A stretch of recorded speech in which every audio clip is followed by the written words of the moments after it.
Kidney diseases are curable, says nephrologist Dr. Kharbuli.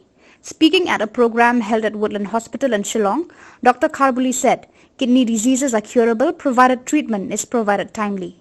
She made this statement while addressing the members of Woodland Hospital and Oscar Memorial Secondary School, Lau Usip Lom Batengan Nongthamai, after taking out a procession from Woodland Hospital to Civil Hospital to observe the World Kidney Day. Number one, kadai ba fidei ban kunduna yaka bam yaki kunduna bam lo bat bam shini ik badan diabetes di ban control yaka sugar jongki bat badan pressure kin have control bha yaka blood pressure jongki kidai ban di bha especially kinong that kinong balasni driver taxi but kinong lum bun kim ji di sau santinta ju kinta kim di jika tu kasniya bha kada kisliang bha ka tu kapor kim dei ban di ta so.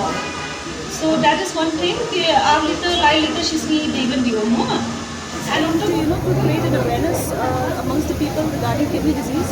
Many people are unaware that they have a kidney problem, and they should come forward and check the kidney status at least after the age of 30 once. And every time, every 6 months or yearly, they should come. And especially the most common causes are diabetes, hypertension, stone disease, or a genetic history. If there's a family history of a kidney disease, then it's like you can get the disease from your family members. One is the progression of the disease, and another is the development of the disease itself also. So many times we don't know how much is the creatinine level. They come at a late stage, and we have to give them dialysis. So that is a very difficult thing to do, and most patients, how long can they stay on the dialysis?